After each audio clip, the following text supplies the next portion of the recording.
And here's your host, John Chapman.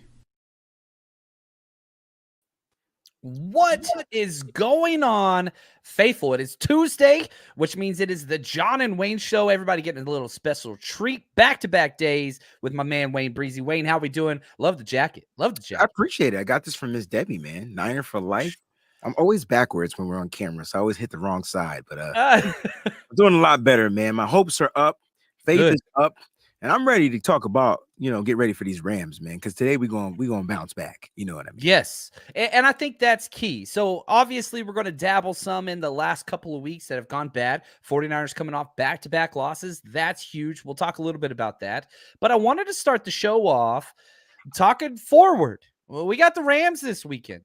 I think this is the biggest game left on the schedule.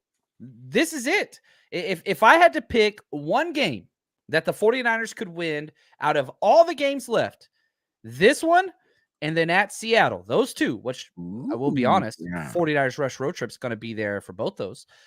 So two of the biggest games. That's it. So what's crazy, Wayne, have you looked at the spread yet?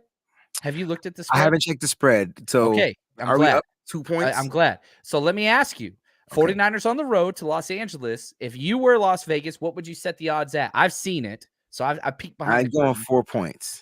4 points? That's a lot. Point and a half. Usually you get 3 on the road. 49ers are 1.5 favorites, which is 4.5 points on a neutral field, which I think SoFi kind of is. That's probably what I was thinking in my head when I said 4. I don't get points, but I think that's where I was going with it. Yeah, I think you nailed it because Vegas says 4.5. It's at 49ers are 1.5 favorites. Rams are underdogs at home coming off a bye. That's crazy. Yeah, I know, right? Because you expect the bye, your team's going to get right and all that type of stuff. But I tell you what, man, at the end of the day, I'm more confident. I wish we could play the Rams at least 10 times a year, yo. I just feel like Kyle. You almost got me there. I almost lost it. It's because Kyle Shanahan just somehow prepares for Sean McVay. Deebo Samuel, which my tomorrow show is going to be about, Deebo has mind control over the Rams. He just has mind control over the team. Now, will he be able to go? I don't know. That's another question. But he's going. He's going. I know. He played the entire game. But is he going to be Deebo? It doesn't matter. When you have mind control, bro, it doesn't matter. It's like you are in their mind. Did you ever saw the Wizard of Oz and the lion? Like Deebo has control because the Rams or Lambs or whatever you want to call them, they're a little nervous when Deebo's out there. Now, I love it, man. I love it. You get to pick your poison because CMC is like they like ebony and ivory. They like the same. Ebony and ivory. We're talking about Deebo and CMC, baby. I'm telling you, it's gonna be crazy. Oh, I want to do a whole CMC segment a little bit later, but I want in on that, man. Okay, I want to stick with this whole Rams talk because we do the NFC West show on Thursdays with Brian, which I'm excited about this week. But the Rams currently, so the Rams are 3-3, so they're half a game up on the 49ers. So here's the NFC West and how this shakes out. Seahawks are in first place, 4-3, which is insane. They're 1-1 in the division. They beat the Rams. They lost to us. No, they beat Cardinals. They lost to us. Rams 3-3, half a game up on us because they had the bye week. They're 1-1 in the division. They lose this game, they're going to be 1-2. Mm-hmm. That would be, I don't know, man. This is a must-win game. It's pretty damn close. Now, the crazy thing is, I don't think it's quite the must-win game for the 49ers as it is for the Rams, because even if the Niners lose, they're 2-1 in the division. But the thing is, John, you don't want to lose this game and lose any leverage, because if you win the division, you get a playoff spot. So if the 49ers trajectory or mindset is that and not trying to win 13 games or whatever, win your division games. How many times have we watched division championship winners in their division go on and win the Super Bowl as the wild card? It happens. Yep. By then, our defense should be replenished, and we get a healthy D in the playoffs. It's a wrap. And we know this team's built to win in the playoffs. Kyle Shanahan has 4 playoff wins in the past 3 years, which is unheard of. That's pretty damn good. That's pretty damn good. And West Coast Kings, he says every game is a must win. I agree with you. This one, again, I'm saying this. Number one, as far as most important game on the 49ers schedule, this is 1. The Seahawks game is 2, and that's a Thursday night game. So those are the 2 most important games left on the schedule. So you're not worried about the Arizona games?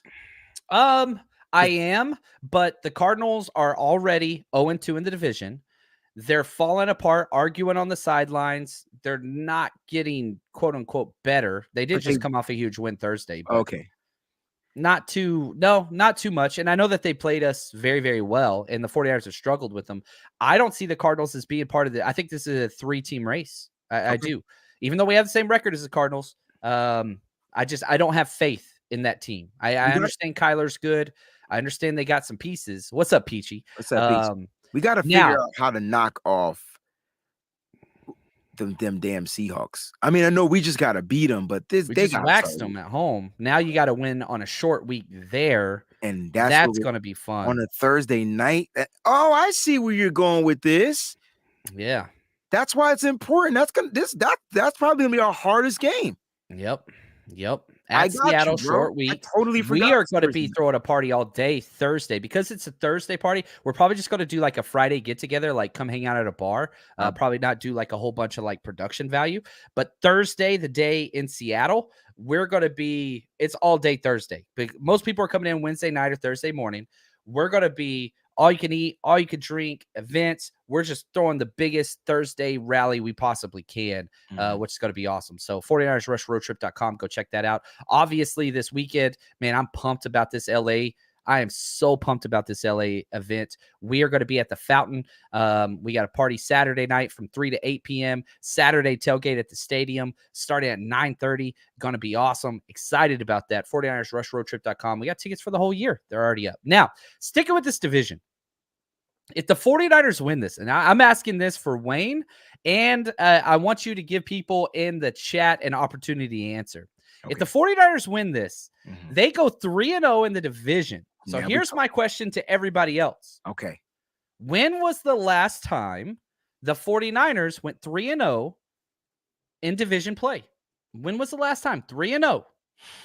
I'm going to put that up there. So throw your answers in the chat. I'm curious to see who's got to figure this one out. I'm sure Coach Cruz is going to get it right. I know. He's in the middle. He's running practice out there, and he's probably still going to get it right. That's just who he is. That's who 17? He is. Not 17. That is incorrect. Was it in this regime? Was it during this regime? Maybe. It was during this regime. It had to be during. Maybe. I'm going to wait for some more answers. As those come up, I got this question for you, Wayne. I want this one to go to you. Is Poe still on the practice squad from David V? Poe is on the practice squad. He is. I think David really wants to ask, will he get activated? Will he be activated? And I'm going to go with no. Do I want to see Poe playing a little back full? Sure. Why not? I think Kyle Shanahan should spruce this junk up just a little bit. Give Sean McVay something he's never seen before. But that's not going to happen, guys. I do know our fullback is going to be out, and we do know that Poe has played fullback, but I think the backups are going to be one of the running backs and Ross Dwelly. I think they'll split some time back there. Yeah, Ross Dwelly, because Kyle Juszczyk's going to be out. I want to talk about that a little bit further. And so back with Poe, I think Nick Zakelj would be the first one up because he's on the active roster, even though he's a healthy scratch last week. I think he would be the first one up. And Poe, I've been saying this since we signed him to the practice squad. He is a 2023 player. This is a redshirt year. They are developing him. He is going to step in next year and try to compete for a spot. I want him to compete for center. I want Zakelj to compete for center. I want one of those two guys to be our starting center. I want the Jake Brindle experience to end.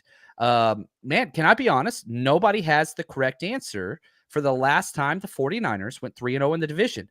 Marco, it was not 2012. I thought it was. They did go undefeated, but they went 2-0-1. They actually tied the Rams. That was St. Louis Rams back then. So that doesn't qualify. So it was not 2012.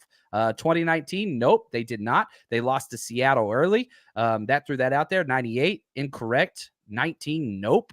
1994, I don't know if they went 3-0, but it happened more recently. I can tell you that. 2020, nope, they lost to everybody. 19, nope. 2009, nope. Nobody's got it. 2021. No. Oh, here we go. We got a winner. What is up to Marcus Dixon? The correct answer, 2011.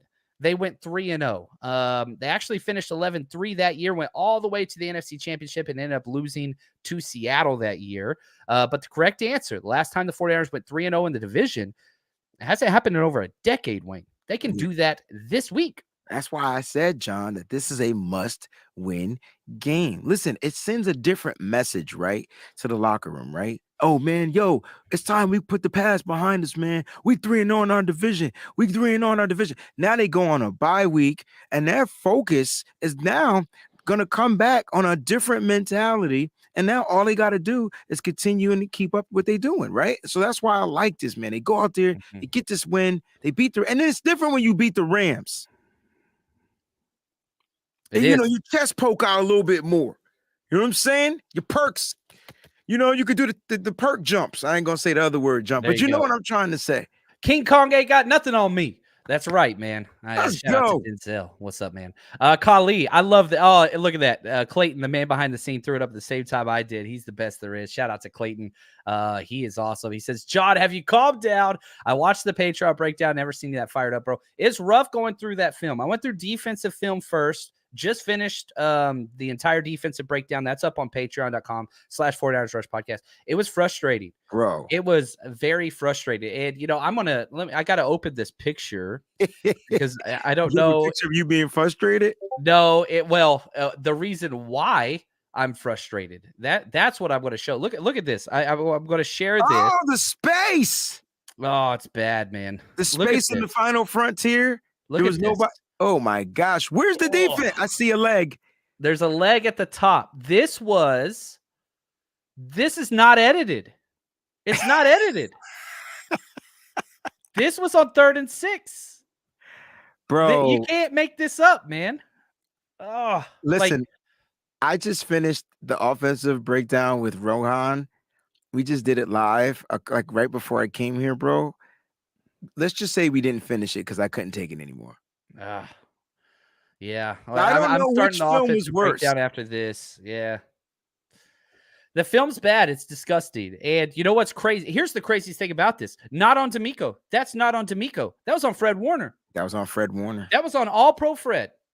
We're running a zone coverage. He's got the middle drop, and he just 100% stayed almost like in man, favoring to Kelsey's side, which I get. And you just left that dude open 3rd and 6. And so, I mean, again, defensively, let's shift, okay? Let's shift a little bit here, Wayne. I forgot who came up with this tweet, and I retweeted it, but for some reason I can't find it. I don't know what happened. Sometimes stuff just gets deleted. Since 2000, since the break in the millennium, 2000, the 49ers had played like 337 games. Mm-hmm. This was the 336th worst performance. The second worst defensive performance in 22 years by the 49ers defense. Now, Terradome, he says, that's the worst I've ever seen Bosa, Fred, Mooney play. Now, I do agree with you on Fred and Mooney. I didn't think Bosa played that bad. I think he didn't play Bosa. He still made plays, but he didn't play Bosa level. But I didn't see like a lot of blown plays. Right. We got a wide 9, and on one of the touchdown plays should have been a penalty because he was chopped outside of the tackle box. They didn't call it, of course, but that's what it is. Yeah, I don't know. So this defensive performance is all bad. Now, my issues are the studs were bad. I do think Jimmy Ward was awful. Charvarius Ward was awful, whether that's because they're injured, whatever. I'm fine giving them a pass with how good Charvarius Ward has played, but you got to get it corrected. Mm-hmm. Now, my issue is this, okay? And this is something that I want to talk about with you. Because if you look at how bad this defense is, at any time you put out on Twitter, okay, the defense messed up here or whatever, the first and second and third comment is, oh, Jimmy G blew that as well, huh? Because the Jimmy G apologists, which are welcome here, we have no problem with you. You are welcome here. So here's my question to you. The defense was all-time bad, right? 336 performance out of 337 games. I don't really care who our quarterback was, probably going to lose that game. However, Jimmy Garoppolo didn't play good either. No, he was terrible. So He was terrible. I mean, you got 4 turnovers and a safety in back-to-back games. It's not time to beat your chest if you're a quarterback. Did he have some good moments? Yes. Why, Wayne? All right, let's be real here. Why do some people see the 49ers lose a game and immediately go to, yeah, but it's not Jimmy's fault? Like, where did we get here? How did we get here? See, I'm different. It's always like when we lose, I'm it's different. it's the quarterback. Like you start with the quarterback, Mm. and then you work your way around. Like, you know what I'm saying? Because the quarterback is the team. Like you can't play football without a quarterback. And I'm gonna tell you this: it's usually the great quarterbacks will take accountability and responsibility for losses. They'll say that they got to play better, they got to do this, they got to do that. It's never, oh, we got to do this, oh, we got to do that. Oh man, if this guy would have just caught the ball, how about if I'd have just thrown a better pass? Even if your pass wasn't bad, just say that. Like, and I think that is why the team doesn't play well together. This team is not cohesive, bro. They're not. They're dropping passes. Jimmy's throwing balls behind him. Jimmy's taking sacks when he shouldn't. Jimmy's not seeing wide open guys. And so just own up to that. Jimmy was Jimmy. It was a total Jimmy game. It was a total Jimmy game. And I told you we was going to get him. I said, Denver game, that's a Jimmy game. And then he did good the next game. That's a Jimmy game. Like, it's Dr. Jekyll and Mr. Hyde every week. Good news is this, though. Jimmy plays well against the Rams. That's the good news. That's the only silver lining. So his trajectory says he should have a good game this week.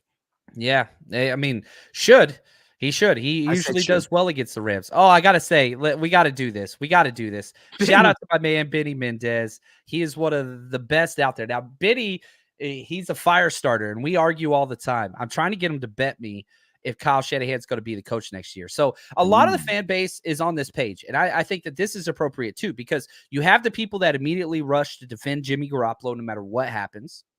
And then you also have the quote unquote fire Shanahan crowd, or this is on Kyle or whatever else. So Benny says, what's up, JC and Breezy? Let's get rid of this trophy wife that doesn't put out Kyle and hire David Shaw, Jimbo, or Dabo, please. One, I do not want Dabo anywhere near this team. Dabo's like as close to Urban Meyer as you're going to get. I know I'm going to get some shade for that, but they're the same person. Maybe not quite the womanizer, but no, he's not a good dude. Now, I love David Shaw. I do love David Shaw. What do you think about this faction of people that are like, man, let's get rid of our head coach? Have we underperformed this year? Yeah. And do what? Right.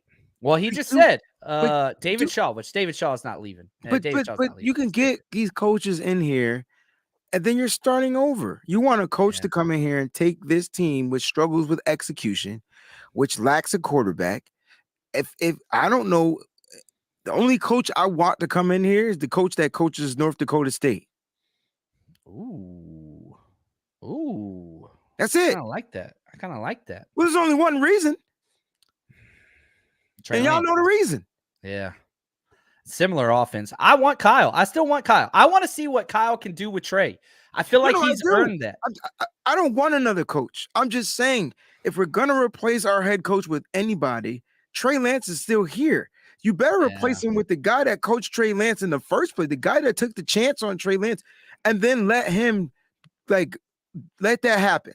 Other than that, why are you looking for another coach? I don't know. But you got to rock with Kyle, and you just got to believe that Kyle, next year, when his guy is in there, we're going to see a different offense. And I think the NFC Championship, Super Bowl and NFC Championship appearance in 3 years, that gets you this year. You're 3-4. You're half a game out of first place. Like, I'm not there yet. Am I frustrated with Kyle? Yes, I am. The main reason why I'm frustrated with Kyle is personnel choices. Why the hell is Mike McGlinchey still out there starting and not getting any rotation? Meanwhile, you're rotating in Spencer Burford, who's playing great, who's not getting the quarterback hit repeatedly. Why are you rotating him out? You need to rotate 69 out there. And I get the frustration, and we should be frustrated. If you would have said before this season, the 49ers are 3-4 heading into this week, I would be pissed. And we should be pissed. We have lost to two of the worst teams in the NFL, and the Bears, who, man, destroyed the Patriots last night, and the Denver Broncos. You should have won those games. You flip one or both of those games, and the 49ers are sitting just fine. But they have underperformed. That is factually correct. The 49ers have underperformed and just put up one of the most undisciplined performances I have ever seen on a professional football team with elite talent. So I'm not trying to, like, people keep saying, why are you giving Kyle a pass? I'm not. However, very similar to what Wayne just said, he's earned the right to go through this. And we got to see. We were 3-5 last year, made it to the NFC Championship. What are we going to do this year?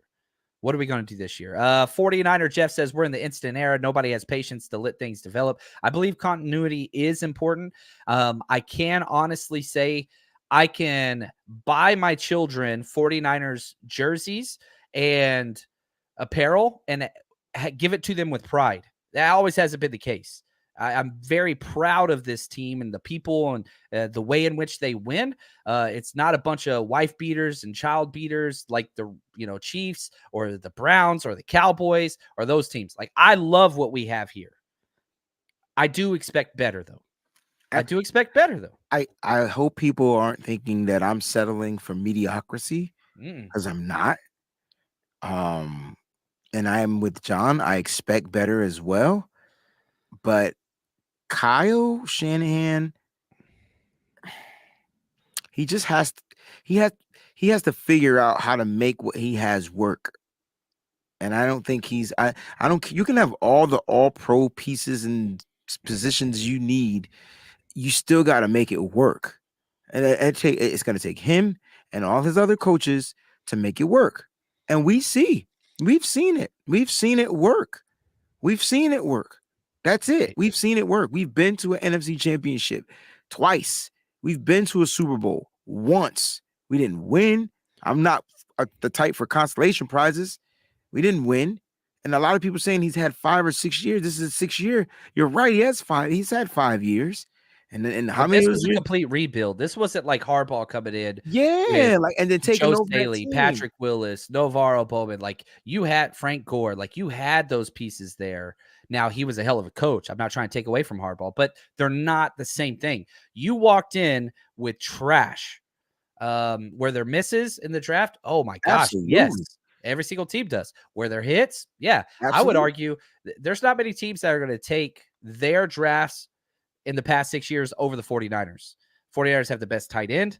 49ers have the best linebacker. 49ers have the best defensive end, in my opinion. They traded for the best left tackle. You've just got talent everywhere. Talanoa Hufanga's playing like crazy. Like, you have developed incredible talent that you have brought into this building. And that's why I'm frustrated, right? Because I know what they could be, and they're not there yet, right? It's not finished. It's not finished. That's how I see it, John. And yeah, we have to just be a little bit more patient. And guys, we're in the middle of a season. Okay, it ain't over yet. Yep, you gotta wait. It was over last year when we were 3-5. We may be 3-5 after this week. And guess who we played after 3-5? Who do we play after 3-5? Played the Rams. Speaking of the Rams, what's up, Ramalie? Sports Report. They are awesome. Ramalia? Yeah, Ramalia. I call him Rudy. I'm from Texas, man. They're awesome. They're great people, and they're one of my favorites because we can have intelligent conversations and increase our knowledge about both teams without throwing shade all the time. I love throwing shade, but always respect people that give respect, and they are incredible. Speaking of, let's go here. Here's their question. Last season was a miracle. They started out 3-5, got on a roll. Jimmy cost them the game. Was that Niners' last chance to get the chip with this team? Next season, lots of expiring I don't think there's a lot of expiring contracts as far as the studs go. There are some, but I would argue that the base is there. Yeah, the pillars are there. Studs are there. And no, I've been saying since we trade up for Trey Lance, I said 2023, 2024, the 2 years that I got circled. Those are the quality championship highest in the window. I've said repeatedly, I never saw 2022 as that because I thought it was going to take Trey Lance some time to develop, and not near as long as this, just because he ain't been out there. But if you look at the other studs that are still there, 2023, 2024, those are the 2 years that then you got to factor in what he's doing for his future, for the future of the team. Now you brought in another running back that is all pro. Yeah. And that's going to be able to play with Trey Lance. And then think about the scheme you're going to have with that. And if you get Elijah Mitchell back, this Christian McCaffrey trade looks like amazing because Elijah Mitchell ain't costing you nothing. This is dope for the 49ers. Yeah. They're going to be they're going to be fine. Now, will they have to replace depth? Absolutely. But they know how to get guys on 1-year contracts. That's the 49er way. Yep. People that want to come in 1 year, play and prove it, and then go get paid elsewhere. And guess what? We get those comp picks. We trade those comp picks for other things, and that's how we roll. So that leads us in perfectly, Wayne. You're so good at this. To our CMC talk, which I want to spend some time on this. But before we do, real quick word from our sponsor. You guys know what it is. It is winning season at MyBookie. As always, if you want to enjoy the football games, 49ers, or just NFL, or really any sport in general, you can bet on anything over there. MyBookie.ag. We've been with them for years. Very trusted site. Get your money in, get your money out easily. And on top of that, all season, double deposit bonus. Whenever you first deposit your money, let's say you deposit $250, you get $500 credited to your account if you just use our promo code 49ERS or scan this QR code right to the side of me if you're watching this on YouTube. And again, it just sets you up completely. MyBookie is incredible. Bet with us. We're on Patreon. We share our bets every single week, all season long. So join us, mybookie.ag, promo code 49ers. Bet anytime, anywhere with MyBookie. All right, and if you bet with us last week, holy cow, we went 6 for 8 on bets. If the freaking Patriots would have won, we would have had a record-breaking day, but we made a lot of money last week, and we do bets every single week. We put them up on patreon.com/49ersrushpodcast. Also, you need to follow this man's Patreon next to me. And I think we have that up. Do we have that, Clayton? Do we have his Patreon channel? I think we had it. I missed it. We'll get it up here in a second, but you got to follow this guy. You got to support Wayne. You got to. He's the best in the business. I got him on the show more than anybody else times 5 for a reason, because he's the best. And so you got to support this dude. Clayton, once you find, if you can't find that, what's your Patreon? It's just Wayne Breezy. Wayne Breezy. It's Wayne Breezy. That's it. There you go. Look at that. Join patreon.com/Wayne Breezy. Simple. Unfortunately, I keep getting hacked, so I got to figure something out. It's not this. Not. We're good. I'm smiling. We're good. Yeah, he's smiling now. We're good. We're past it. So we're here we go. 500 subscribers, John. Thank you, dude. Are you freaking kidding me? I'm not freaking kidding you. We're just about there. That's incredible. Now you have some giveaways, right? We do. So Steve Mullen. There it is. Look at you. Clayton is the GOAT. He's the best there is, man. So Steve is going to be giving away, all right, if we get 750 by the end of the day, all right?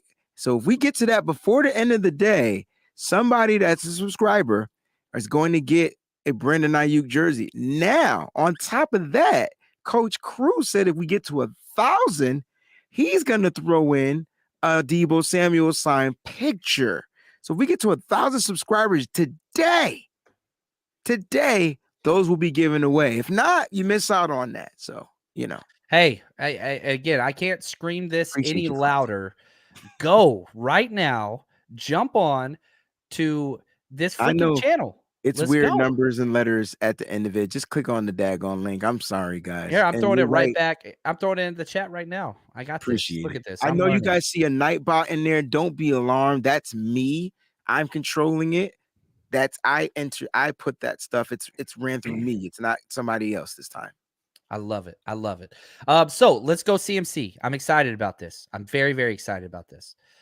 After only 1 week, okay, we saw last week CMC got a 28% snap share of total offensive plays, which is pretty damn good. To put that in perspective, Jeff Wilson got 33%. Kyle Juszczyk got 49%. So let's bracket this conversation with this. Kyle Juszczyk broke his finger, put it back in place, went out there Iron Man, had to have surgery, so he's out this week. Ross Dwelly will be in there. What is the percentage of snaps that you want CMC to get versus the Rams? Again, only 1 week of practice, so it's not like he's going to know the entire playbook after 1 week. Good point. But where do you put his snap percentage rate? And in the chat, throw this in there too. Where do you think it should be? I think it's going to be 35, 30, and another running back is going to get some touch. This is going to be cool. Like, do we go TP? Do we go Tevin Coleman? Will there be 4 running backs active this week? I think one will be a healthy scratch. Okay. I could see that. Because they did Dante Johnson last week. They did. He was the healthy scratch, and Nick Zakel. So maybe not. I'm trying to tell you, bro. Like, I come at this game differently, Kyle. Have all 4 locked and loaded and be ready to use them differently. Okay. Well, here's the question. We have beat the Rams. Debo. What are we, 8-0 in the regular season? Regular season. Do you change or do you just stay with what's worked? Well, we run the ball against them, and the answer to beating the Rams is Deebo Samuel. End the discussion. Figure it out. That's even the with guy. That hamstring. You want to force the entire game plan around Deebo, even with that hamstring. I know you got to play smart, but I think you see what the defense is going to try to give you. You find Deebo. And the reason why I say you got to get Deebo involved because he injects the venom. So at least get him involved on a play or two and let him inject some venom into the Rams and then let the venom seep and then let the rest of the team do their thing. Yeah. I saw that comment from Shot J. For the love of God, jet sweeps. Oh my God! We've abandoned this. How do we get beat by jet sweeps? 3 touchdowns. We created the jet sweeps. We did. And we have completely gone away from it. Now, if Debo's hamstring's acting up, I'm not sure I want to do jet sweeps with him, but you can do it with Ayuk. Brandon. You can do it with Ray. You can do it with CMC. You can do it with any of them. You remember when we used to do Kittle? I called them jumbo jet sweeps. I do remember that, John. And I've been asking for it. Kittle now, go ahead. Keep going. No, I was filming it and I cut it off. That's my bad. Seems to be healthier than he's been since he's been here. It's time. Best games of the year. It's time. It's time to activate Kittle. He's the other venom shot. And I have been saying, as soon as we traded for CMC, you can go back and listen to it. I kept saying, I think this benefits Kittle the most. I like Shot J. And you saw it. He's awesome. Shot J's the best there is. Support Jada Wade if you want jet sweeps. He's awesome. Love all the sub. Please let us know once you go subscribe over there. We need to see confirmation. We want to see confirmation. Thank you, guys. We appreciate that. So I kept saying Kittle's going to be the one that benefits the most from CMC. And we already saw it in this Kansas City game because the linebackers and safeties gravitate towards CMC as soon as he takes a step in any direction.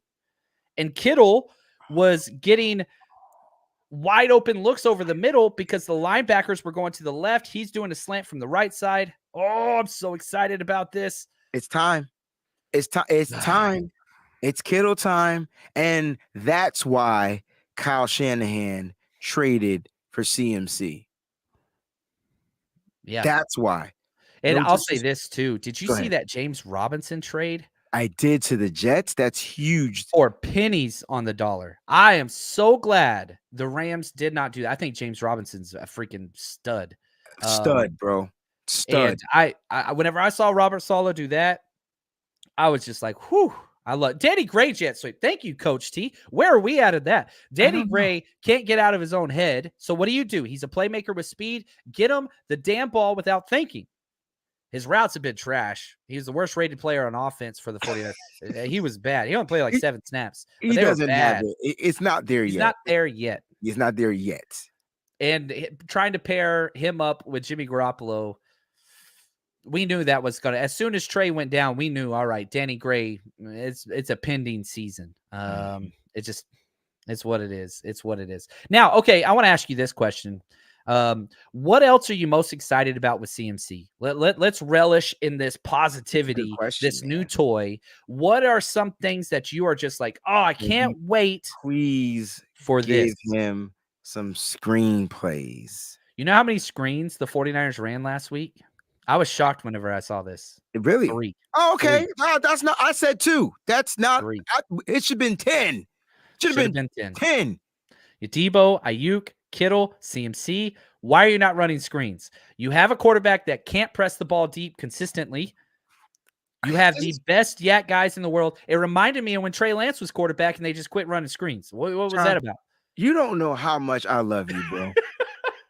I people got me thinking I'm like Kugel for Cocoa Puffs. And when I hear you say some stuff that we haven't even talked. No, we haven't. When I hear you confirm what was been in my head that I've been saying, it just makes me feel so good because the screens were there and we just wouldn't use them. In Atlanta, we scored off of screens and we stopped because we want to get the ball down the field. Bump that. Run the screen. We have nothing but playmakers. What happened to the word yak? Why are we trying to go for deep pass? What happened to yak? Now, I will be honest. I don't want to get rid of the deep passes. I want to keep you need them. That's honest. But let's go. We got to stick to what we got. Yes. CMC slot fade, please. Oh, my gosh. I might have changed my underwear shot, Jay. You can't say that, man. Can't say that. The freaking Baker Mayfield was doing that. You go watch. The opportunities are endless. You know what else I want to see? I want to see check downs to CMC. Instead of Jimmy Garoppolo stands back there, nothing's open, he's not liking it, check it down. Like, I want 1 read, 2 read, check down. 1 read, 2 read, check down. Like, just, there's nothing wrong with just release them to the flats on a little flare route. Nope, boom. Nope, boom. I'm tired of this hold the ball for 4 seconds stuff and just pitter-patter your feet back and forth until you're tackled in the end zone. I don't want that. So 1, 2, boom. 1, 2, boom. Get the ball out. I didn't want to be fired up today. The question is, can Jimmy see the check down? That's the only question. You just got to know. Now, I will say this. There was a point in the third quarter where I thought they were blitzing like crazy. Yeah, we talked about it in the scouting report. Shout out to Coach Cruz. Chiefs were very blitz heavy. I went through and broke down all their blitzes every week. I thought Jimmy went through 2 series of just nailing his hot routes where he recognized the blitz, boom, got the ball out quick, boom, got the ball out. And I was like, oh, this is fun. But then, second quarter, missed it completely. Probably one of the worst quarterback plays you'll ever see. But anyway, Jimmy can do it consistently, maybe not. But I think these are our frustrations with Jimmy Garoppolo. Yeah. Right? Are those my sexy bots? Nope, I don't see them on my stream. They gone. Shout out to Shot J and Clayton. They cleaned it up quick. Man, it doesn't matter how hard you work. Those bots work harder because they're not real. So, and shout out to us for getting enough views that bots find us important. So thank you to the subscribers. It's your fault, and we appreciate you. Please allow it to continue to be a problem. 100%. Here's the thing. Did I do that right? How come Jimmy, or why come Jimmy still doesn't like comprehend football? I don't get it. He doesn't have to be elite to comprehend. He knew the blitz. He saw the cornerback get into that crevice. He knew the blitz was coming. He knew it. I will say this: he spotted man coverage, which was correct. On the left side, he had 2 wide receivers, Ray and Kittle, both manned up. And I've said this repeatedly: whenever he recognizes man coverage, he will throw it outside the numbers. The problem, I don't even think it was the read. It wasn't a bad read. Kittle was open on the corner route. The problem was he won't step into anything. He refuses to step into anything. And so when you're the wrong back, read. I'm sorry, John. I don't care. The 5-yard Hail Mary was. That's what I'm talking about. That was clearly the wrong read. I don't care if man coverage and at the 6-yard line. No. Yeah. 0 blitz. You see the guy, no coverage, 0 blitz. Guy right there in your face. He's coming at you, bro. There's a hot read every single time. Every time there's a hot read. No matter what it is, you go to the hot read on the 0 blitz. That's the rule. Now I got to cut you. That's the rule. And now, I will say this. If you just take the sack there, it would have been incredible because you would have taken 30 seconds off the thing. Still would have been a, 40-yard field goal. That would have been fine. Still got points. You go into halftime, you're up instead of down. Would it change the outcome of the game? I don't think so. Did it add way more stress to the defense? 100%. And again, another thing that I thought was interesting in Jimmy Garoppolo's game against the Kansas City Chiefs, he completed 0 passes to the left side of the field. 0. Oh, snap. He went 0 for 4 with an interception, the one we're just now talking about, from the numbers out to the left side. That's it. 0. Like, he's Derek Zoolander. He cannot go left. And for my under 30 crowd who did not get that reference, it's okay. It's okay. Zoolander was funny, though. It was funny. It was funny. What people? Now, if you look at him in the middle, 16 of 21 for a touchdown. Right side, 8 for 9 and a touchdown. He just can't throw it to the left. I don't understand it, but he did. Hey, John, it was a 0 blitz. He didn't have to throw it to the left on that play. Yeah, that's true. That's true. It's the same Texas route that Jeff Wilson that they beat the Cardinals with. Yeah. He could have threw it high. Jeff Wilson would have caught it. That's a Jeff Wilson catch every single just about time. Yeah, it was wide open. It was open. It's frustrating, to say the least. I don't know, but anyway, it's what we got, and I'm very thankful. And again, I don't want this to turn into a bad Jimmy episode. I don't think it was. I'm very happy that Jimmy Garoppolo is on this team. I'm very happy that he is our quarterback and not Brock Purdy. I'm very happy about those things. We understand Jimmy's going to be frustrating. We also understand Jimmy's going to have some good games. This week needs to be one. This is it. And this is the bounce back week, right? Because this is typically the team Jimmy Garoppolo gets right against. I don't know why, don't care why. As long as he continues to do that, I'm fine. I want to, as much as I talk about Jimmy Garoppolo and his deficiencies, I want to praise Jimmy this week. Jimmy, I want to show everybody why you're here. Like this, do us a favor, Jimmy. Go out there and be the other Jimmy. Like, that's it. That's all we need. That's it. That's it. And, you're playing divisional opponent off of a bye. We'll have to see here. Jimmy is okay. He's limited. Well said, Ray. Yeah, 100%. Very, very limited. But, yeah, Jimmy's great when he's clean. And I hope that happens this week. So I'm excited. Wade, Clayton, anything that we missed or you want to dive into before we bounce out of here? I'm excited about this week. I've got a lot more film breakdowns to do. We've got a lot more conversations to do. I can't wait to dive into some more film. I like division opponents because I always watch the film of the teams we play. But whenever it's somebody like the Rams that I see twice a year, instead of watching the entire games, their previous games, I'll watch like 3 series like 6 times and try to figure out like where their nuance is and stuff. So this is a fun week for me. And again, I've said this repeatedly. I'm going to keep saying most important game of the year this week for the 49ers. Most important. Number one. Wayne, closing thoughts before we jump out of here, my friend. Guys, keep your heads high, man. We're faithful. Look, we're going to go in order to reap the benefits. We got to sow some seeds and we got to go through and pluck out the weeds. And right now, that's what we're going through. It's weeding season. So I can tell you, it's harvest season. So I can tell you right now, the 49ers are going to be just fine. We just got to get back into our ways. And I think this is the game that they're going to get right against. I could feel it. I could just really feel it. I wanted to beat Kansas City. I knew that we probably weren't going to beat them, but in my head, I wanted to because I just wanted to beat the best team in football. But I tell you right now, I know we can beat the Rams. There we go. I love it. I love it. And I want to say thank you to Clayton, the man behind the scenes, and to our executive producers, 49ers Storage 365 and Kilton Niner. You are the best. Until next time, here we go, baby. Stay strong, faithful.